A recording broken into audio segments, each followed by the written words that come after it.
안녕하세요. 오늘은 4월 18일 목요일입니다. 기도함으로 매일 예배 시작합니다. 좋으신 하나님, 우리에게 늘 필요한 것들을 공급해 주시고 우리의 손을 붙잡고 우리의 험난한 인생을 살아갈 수 있게 하시니 감사합니다. 아지 못하는 곳에서 우리를 붙잡으시고 우리를 인도하시고 우리를 보호하시지만 저희들이 영적 감각을 놓치고 살면 하나님의 보호하심, 인도하심을 놓치기가 너무나 쉽사오니 오늘도 이 매일 예배를 통해서 하나님의 섬세하신 인도하심을 깨닫는 복된 시간이 되게 해 주옵시고 마땅히 구할 우리의 힘과 도움이 되신 하나님 앞에 기도의 제목들을 가질 수 있도록 하나님 함께 하여 주옵소서. 예수님의 이름으로 간절히 기도하옵나이다.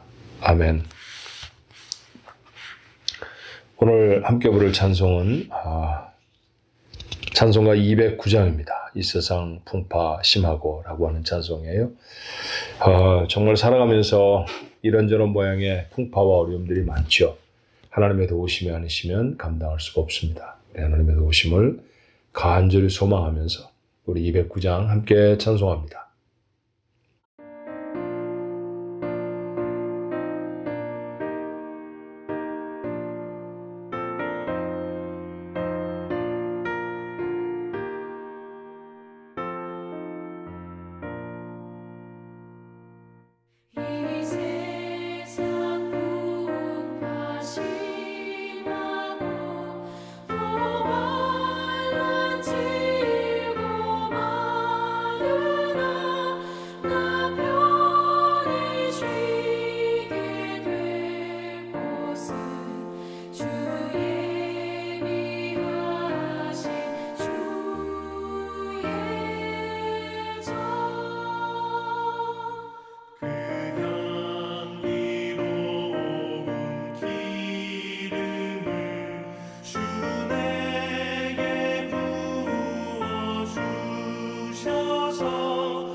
오늘 나눌 하나님의 말씀 열왕기상 8장 1절로 11절까지의 말씀입니다.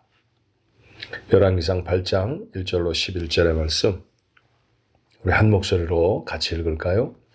이에 솔로몬이 여호와의 언약궤를 다윗성 곧 시온에서 메어 올리고자 하여 이스라엘 장로와 모든 지파의 우두머리 곧 이스라엘 자손의 족장들을 예루살렘에 있는 자기에게로 소집하니 이스라엘 모든 사람이 다 에다니몰 곧 일곱째 달 절기에 솔로몬 왕에게 모이고 이스라엘 장로들이 다 이름의 제사장들이 궤를 매니라.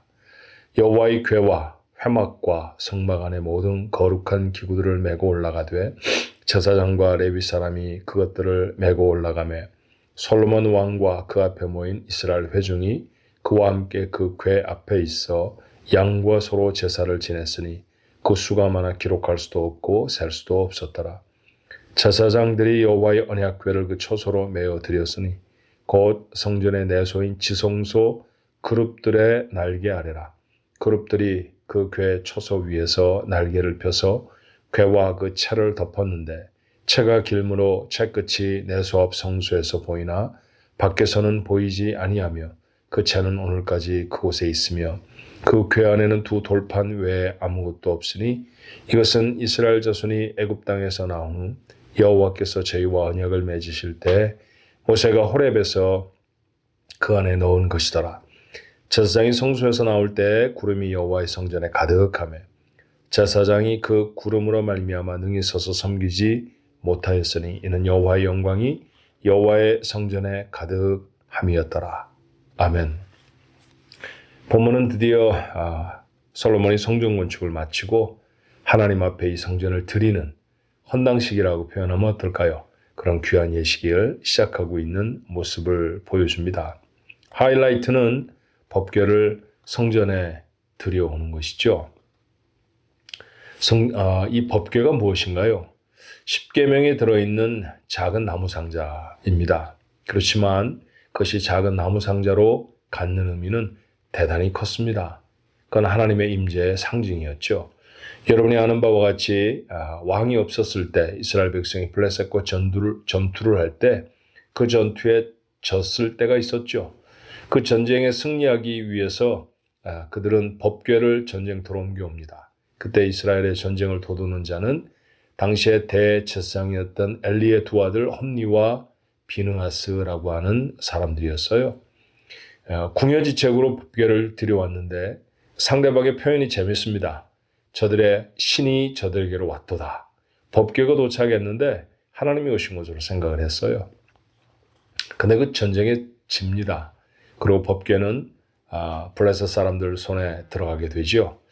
승전품처럼 전리품이라고 하나요? 그렇게 아마 자신들의 신당 속에 그 법궤를 넣어두었던 것 같습니다. 그런데 아침에 일어나 보니 자기들이 섬기던 다곤신이 조각조각 다 부러져서 그 여호와의 법궤 앞에 쓰러져 있는 것을 보게 됩니다.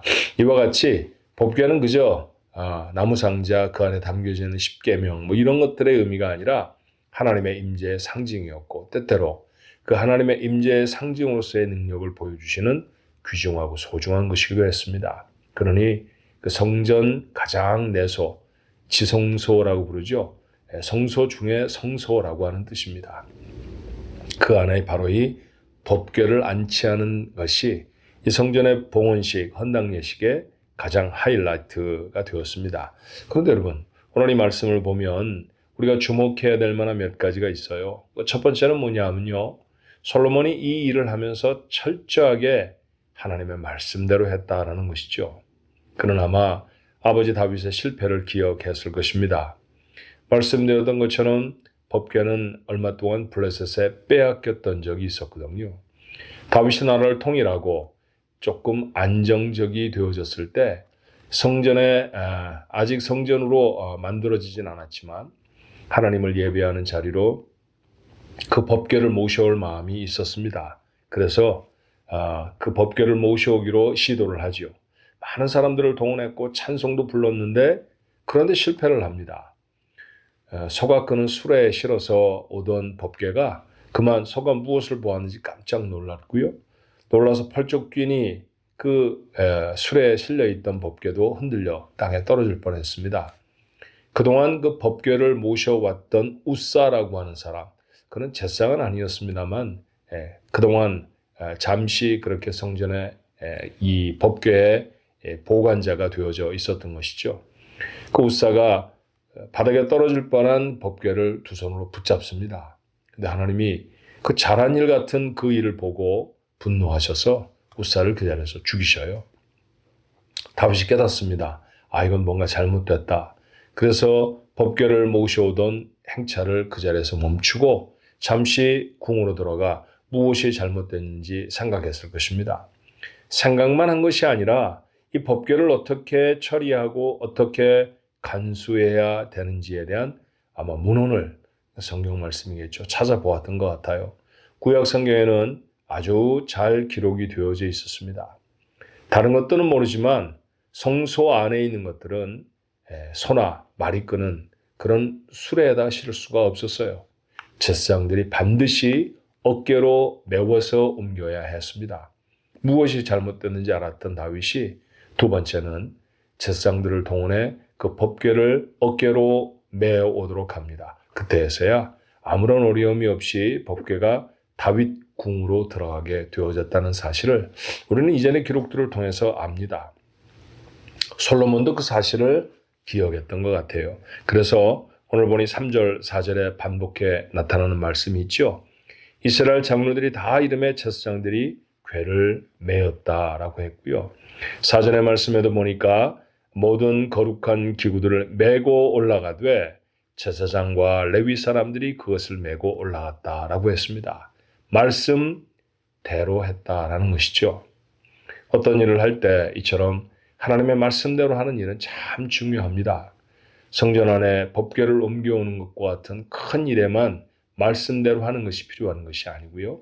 누구를 만나는 것, 어떤 말을 하는 것, 내가 오늘 하루를 계획하고 살아가는 것도 하나님의 말씀대로 해야 할 필요가 있는 것이죠. 성공적인 인생을 원하십니까? 크리스찬에게 성공적인 인생은 다른 길이 없습니다. 말씀대로 행하는 것입니다. 오늘도 이 말씀을 마음에 새긴 사람들은 하나님 제게 말씀해 주시옵소서. 하나님의 말씀대로 하겠습니다.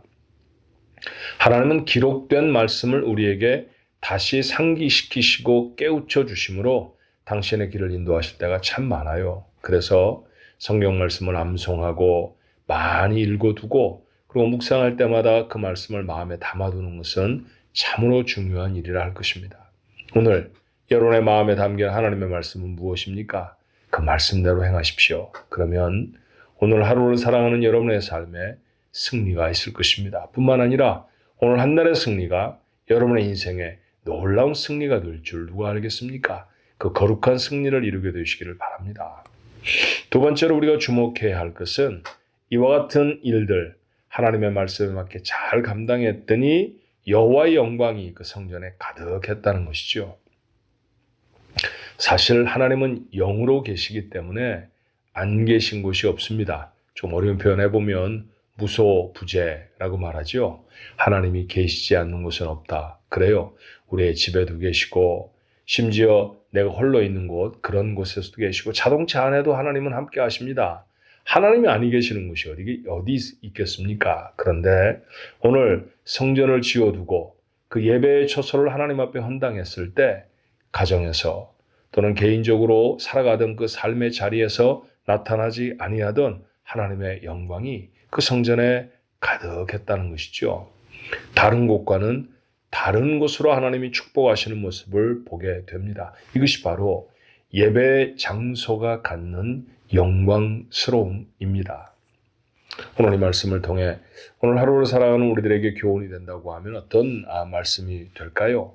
그 첫 번째는 이런 이야기를 해보고 싶어요. 여러분, 편리하게 믿지 말고 하나님의 말씀대로 믿으십시오. 우리는 신앙생활을 할 때에도 편리한 것들을 참 많이 찾습니다. 교회도 편리하게 다녔으면 좋겠고요. 자꾸 편리한 걸 추구하다 보니까 이제나야 교회에 나오지 아니하고 편리하게 설교만 듣는 것으로 예배를 대신해 버리는 경우도 얼마나 많은지 몰라요. 성경적이지 않습니다. 하나님이 여러분에게 뭐라고 말씀하셨는지 꼭 기억할 수 있어야 돼요. 내가 편리하게 믿는 것이 아니라 조금은 불편해도 하나님의 말씀대로 믿으면 그리고 그 말씀대로 행하여 나아가면 그곳에 하나님이 부으시는 복이 있습니다. 여러분의 개인적인 삶 가운데도 하나님이 말씀하시는 것들을 여러분 듣게 되실 거예요. 그때마다 이건 불편해서 싫어 하지 마시고 그것이 분명히 하나님의 말씀이라고 하면 그 불편한 길을 마땅히 행하십시오. 그러면 그곳에 하나님이 베푸시는 전에는 경험해보지 못했던 놀라운 하나님의 은혜가 임하실 수 있습니다. 그 은혜가 여러분의 것이 됐으면 참 좋겠습니다. 또 하나 우리가 기억해야 될 것이 있다고 하면 여러분 교회의 거룩함을 꼭 기억하셔야 합니다. 예배당, 구약 시절에 있었던 성전과 같은 맥락으로 생각할 수는 없습니다. 꼭 같은 건 아니죠. 그러나 그 의미들은 오늘 이 세상에서 담아낼 수 있는 가장 가까운 건물, 그건 교회밖에 없지 않습니까?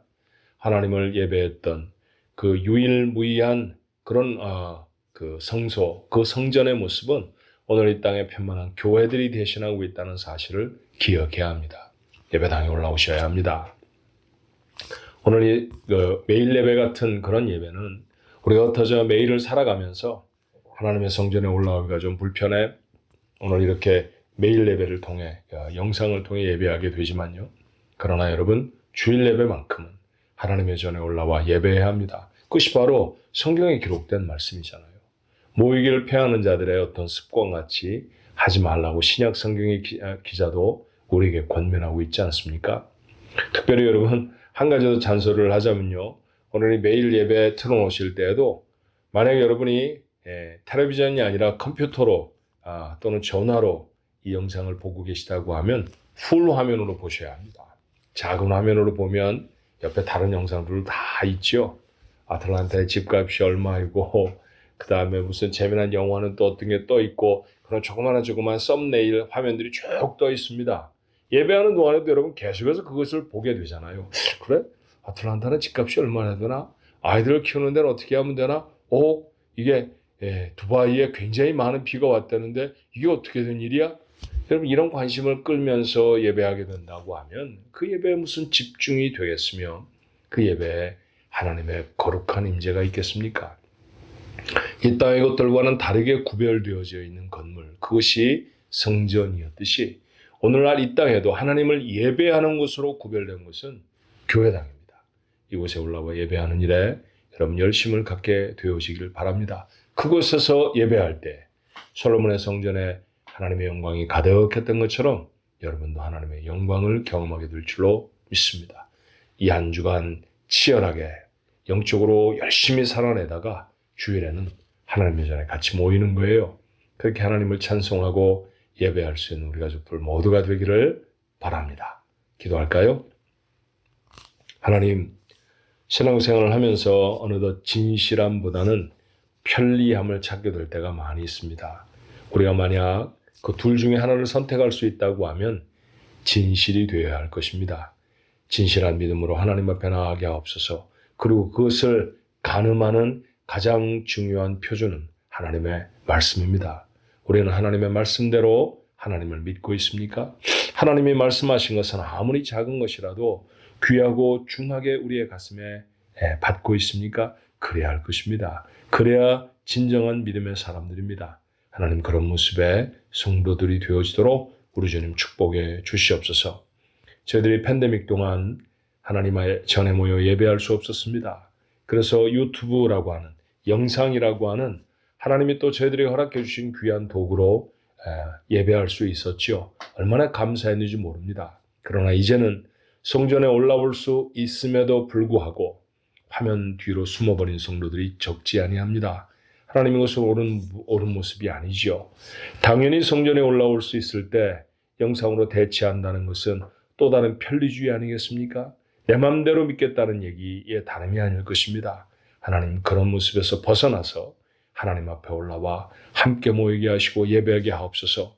다른 곳에는 임재하지 않았던 하나님의 놀라운 영광이 솔로몬이 세운 바로 성전에 임하였습니다. 하나님 저희들이 예배할 때 우리 교회도 그렇게 하나님의 영광이 가득하게 하옵시고 그 영광을 우리의 삶이 받아 누리는 복된 인생들 모두가 되어지도록 축복해 주옵소서.